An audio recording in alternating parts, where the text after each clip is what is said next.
This conference will now be recorded. Okay, so hello everyone. My name is Hannah and I'm a ranger at the Lake Superior Maritime Visitor Center. Thank you all for joining this call and being a part of this program. Today we will be discussing the piping plover and why it is important to protect.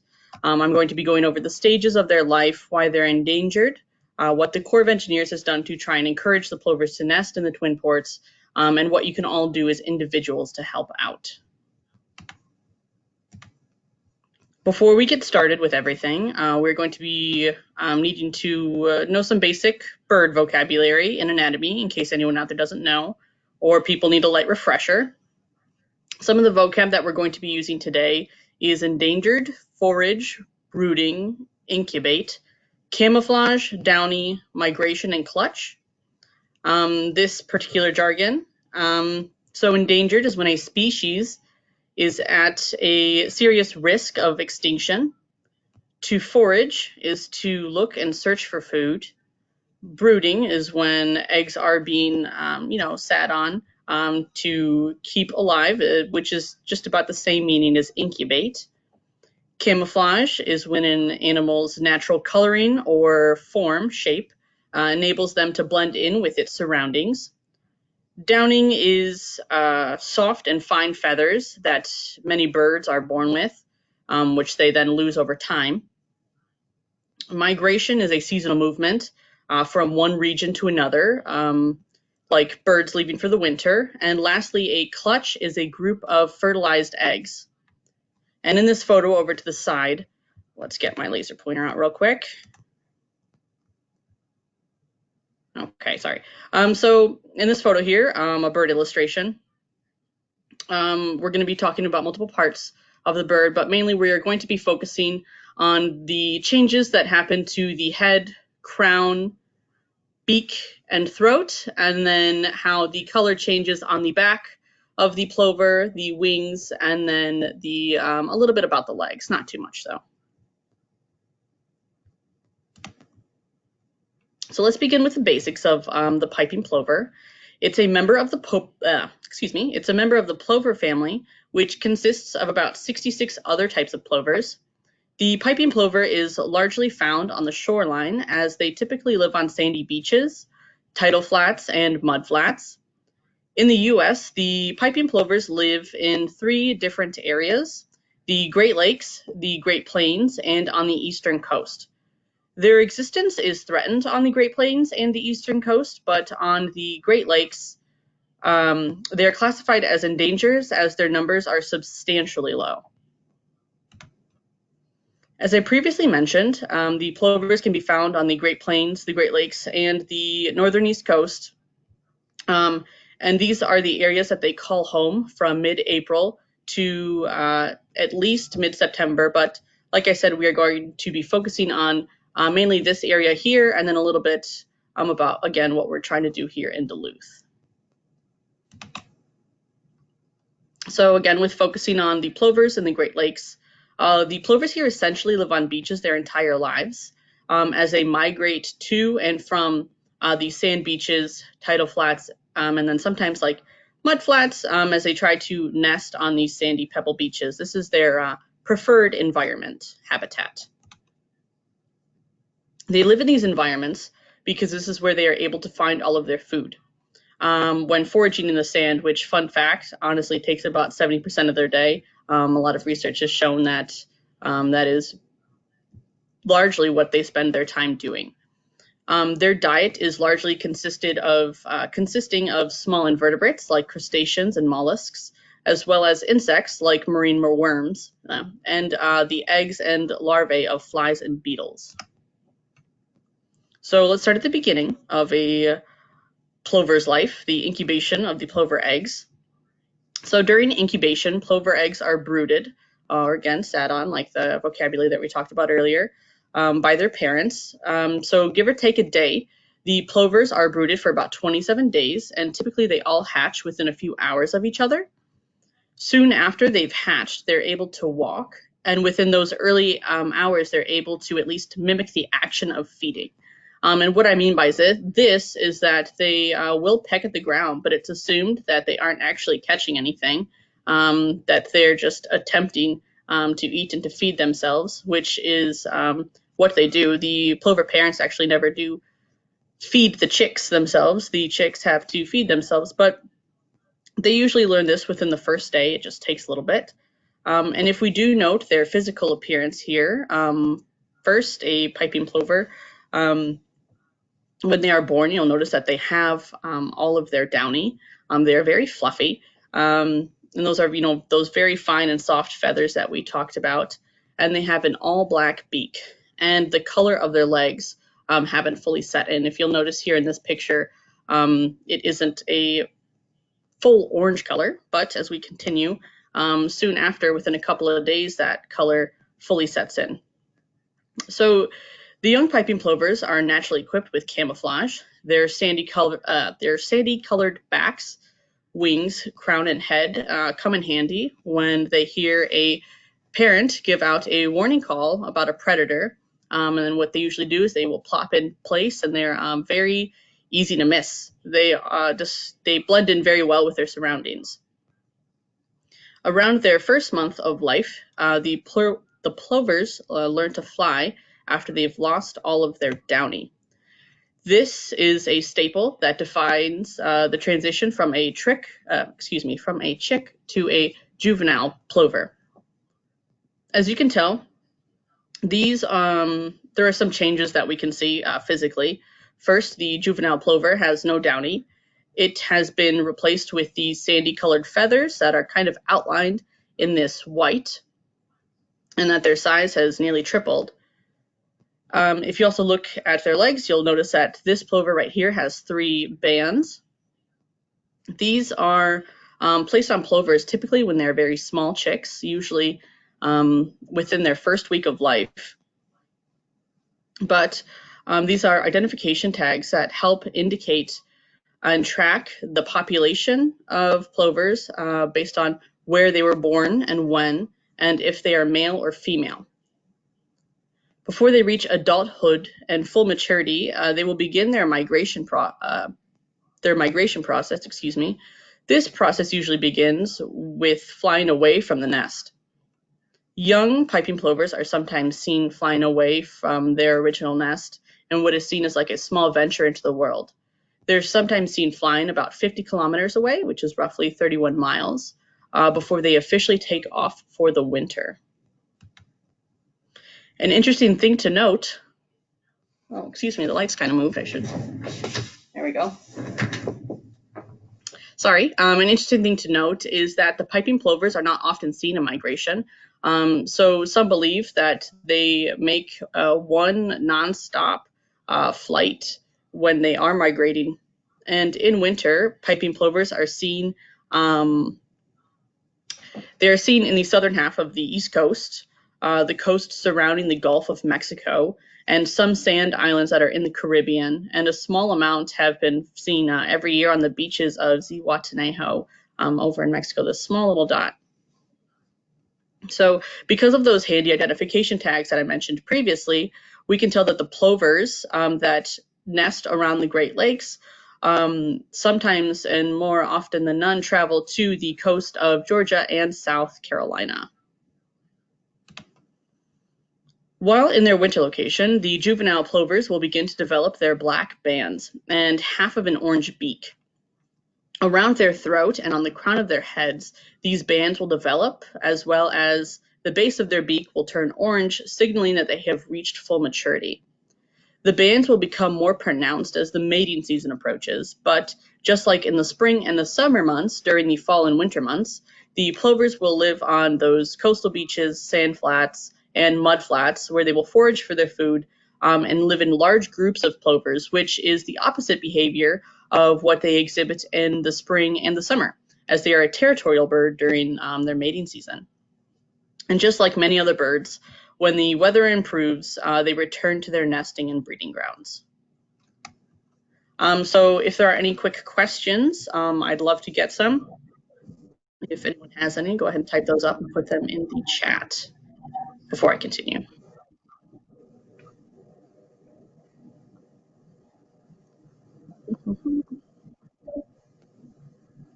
A question for you, Hannah, is how How do they put the bands on their legs? So that's usually done in the first week of life, and what'll happen is when they are off, feeding on the grounds and everything, usually what'll happen is folks that work for the DNR and the U.S. Fish and Wildlife, they've got groups of folks that track the plovers every time they are nesting. Let's just say like in the Great Lakes area. And what they will do is catch them with nets. They move quite fast, but because they are small, they don't move as fast as the older plovers, and they don't have the ability to fly away. So it's a lot easier to do when they're chicks. But what they do is they will catch them with nets, band them very quickly, and then release them back. It's a very quick process. Usually only takes a couple of minutes. It's just all about finding them and catching them. All right. If there aren't any questions, maybe I should continue. Looks like there's no more questions for now. Okay, thank you. So a quick activity I thought we could do on telling this stage of a piping plover, if anyone would like to, hopefully answer these questions in the chat, but like to assess some knowledge. When does a plover first travel away from the nest?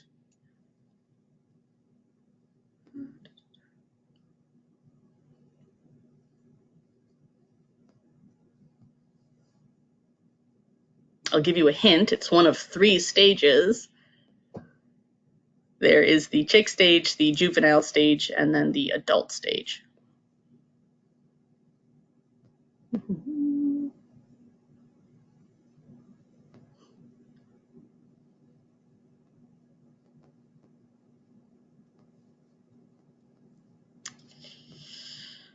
Okay. Well, the stage that plovers first travel away from the nest is when they are in their juvenile stage of life. They will venture a little farther away.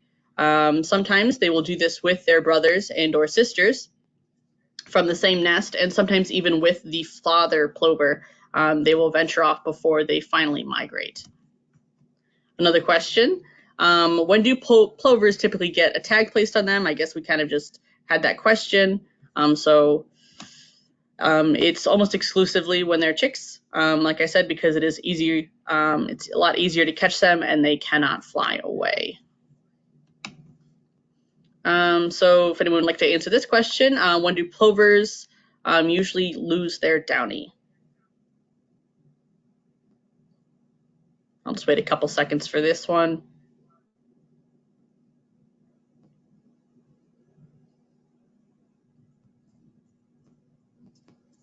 So this is kind of a trickier question, just because honestly, you could argue that plovers lose their downy either at the end of their stage as a chick, or they lose their downy at the beginning of their juvenile stage. So honestly, either could be your truth. And when does the beak of a plover change color? Maybe I'll wait a couple more seconds for this one, if anyone would like to answer in chat.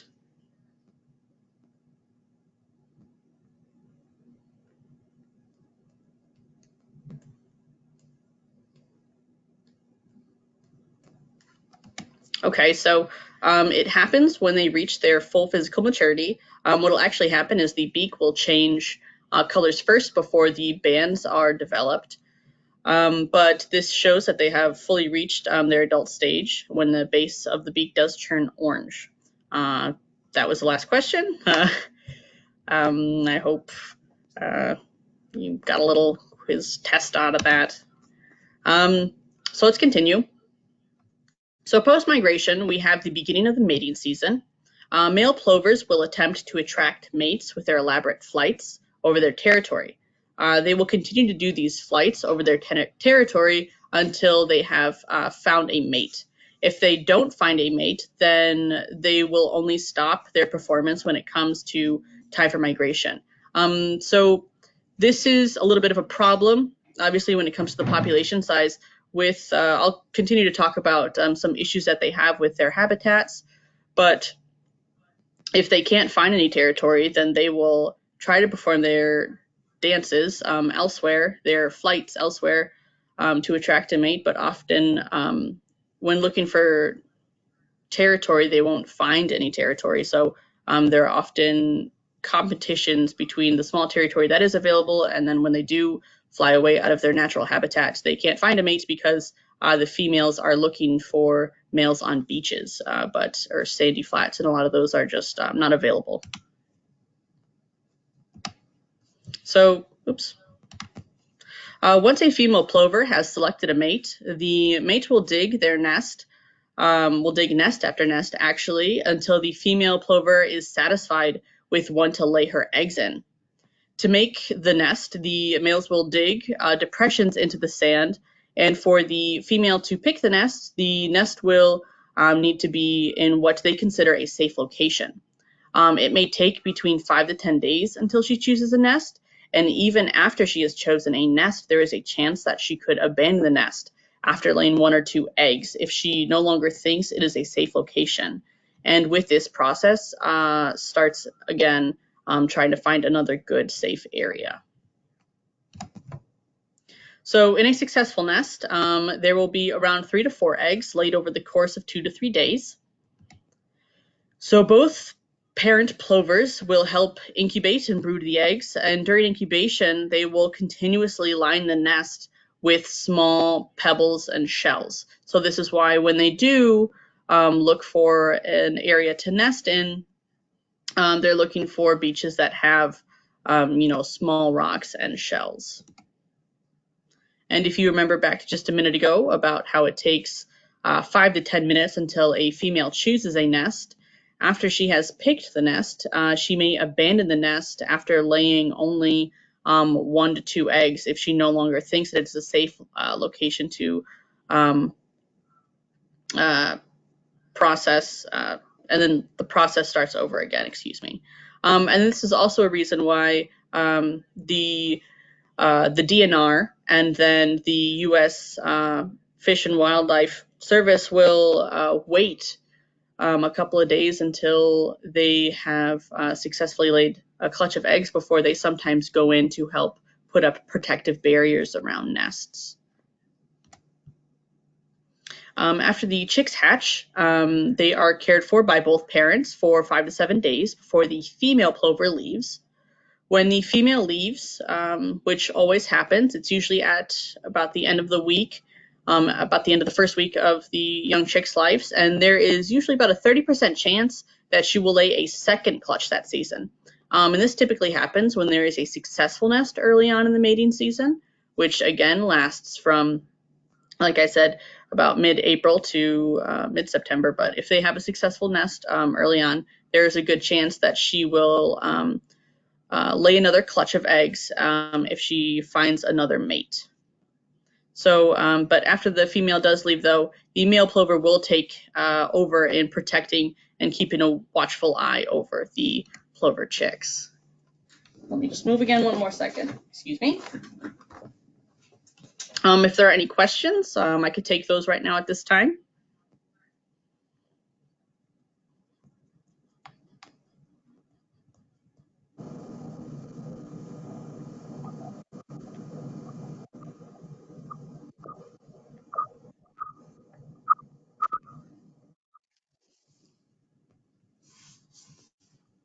No questions so far, Hannah. Okay, I could wait just a couple more seconds.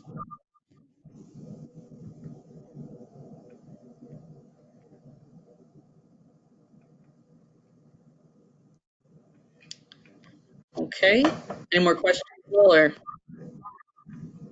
No questions as of right now. Okay, I will continue. Questions can be asked later, of course. So, why are the plovers endangered? There are many causes for their endangerment, and one of those reasons is predators.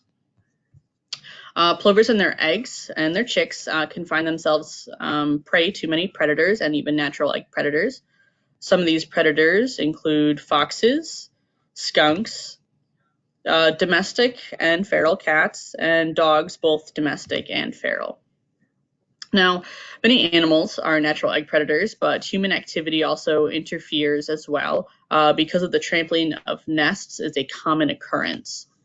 No one really notices a sand nest with no eggs, one that has been dug and approved. And then no one also really notices eggs that blend in so well with their surroundings. And if you notice that this is seemingly difficult to notice, it kind of does resemble these other river rocks in the area.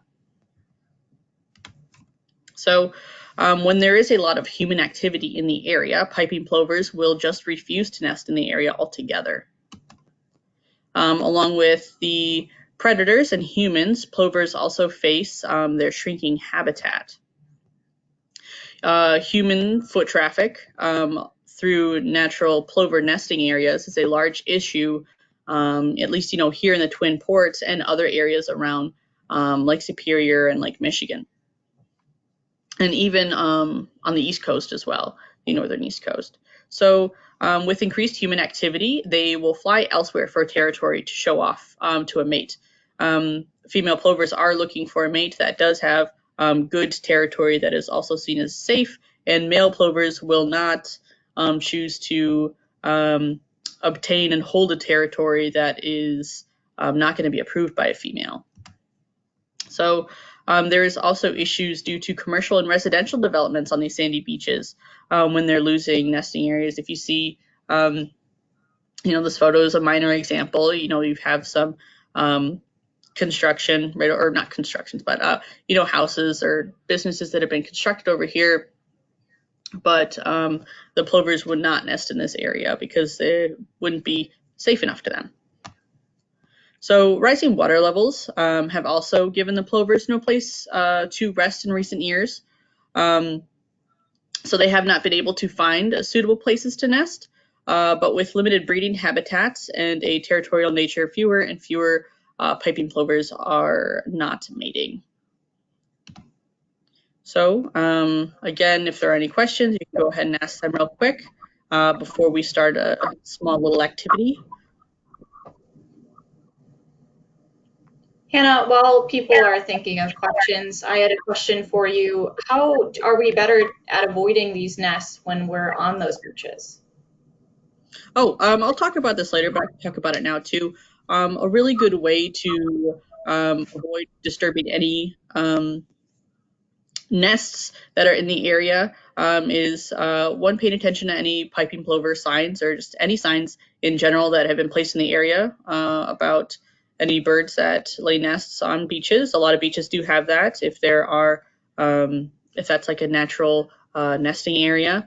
But if you aren't sure at all, you could always walk where it is wet on the ground because they will not build their nests where the water will touch. So if you walk on wet sand, for instance, you're just about safe. And it's also a really good idea if you do take a dog outside with you on these walks and stuff to always keep it on its leash. Thank you for answering that. It appears that there's no more questions at this time. Okay, I'll go ahead and continue. But next with this little activity, I'm going to show some pictures of some environments. And then hopefully as a group, I can get some participation and we'll go over what is the ideal nesting environment and some issues we see in these photos. So please just type some stuff in the chat. But if we don't get anything, I'll just go on and describe some of the issues that are in the photos. So right here, we have 4 different scenarios and environments.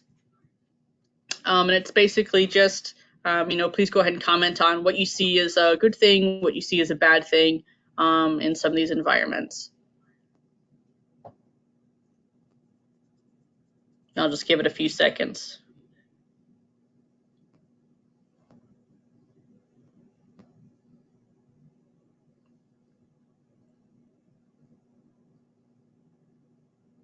If I were a bird, I would like the upper right beach. I would too. Yep, the upper right doesn't have that much activity going on.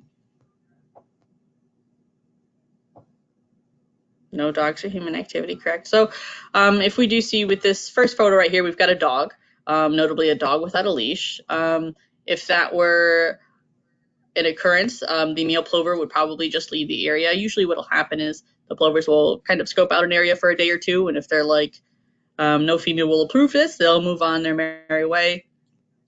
And then another thing is if they already did decide to nest in the area and then there is some dog activity like this, there's a good chance that the dog could either eat the eggs or the female plover will just abandon the nest. And then with this right here, obviously we can see a lot of people playing in the sand. That is what will often not to draw in any plovers to the area. So usually what will happen is sometimes the plovers will nest in the area before a lot of tourist-like activities, beach-like activities have occurred yet. So they'll create their nests and people come by. Sometimes the nests get abandoned. Sometimes they will come by, realize that there's folks, and then leave, just like with the just like with the first scenario. And this right here, this isn't too ideal, mainly because, there's houses over here, not construction, but buildings that have been constructed, so that's a little bit of an issue. But yeah, this plover, the plovers would most likely choose this location right here, as it is a sandy beach. There doesn't look like there are any footprints in the area. And it would be an easy place, hopefully a successful place for them to nest. So now I'm going to be talking about what the Duluth area office has done to save the piping plover, more specifically the U.S. Army Corps of Engineers Duluth area office. So with help and guidance from the Environmental Protection Agency, the Wisconsin DNR, and the U.S. Fish and Wildlife, the Fond du Lac tribe, and the Lac du Flambeau tribe, the Corps has been able to create a safe habitat for the plovers in the area. Here we have just a quick map to help show you an understanding about the location that I'm going to be talking about. Here just a little bit closer, so it's this area right here where the arrow is pointed to. So as you can see, it's just, it is on Wisconsin Point, inside of the harbor, so not directly exposed to the fury of Lake Superior, and it is near the Superior entry. And here we have a before picture of the plover habitat that was constructed. And you can see again the Superior entry in the background, like I just previously mentioned. And in the background, you can see the Burlington Northern ore dock that is currently being operated, and then a couple other ore docks that are no longer in use. And here we have a nice after picture, and like I mentioned, with the help of the other government agencies and the tribes, the U.S. Army Corps of Engineers was able to add 14 acres of beach, provide patches of cobble for nests, and was able to install a nice fence to protect this new area from predators and trespassers.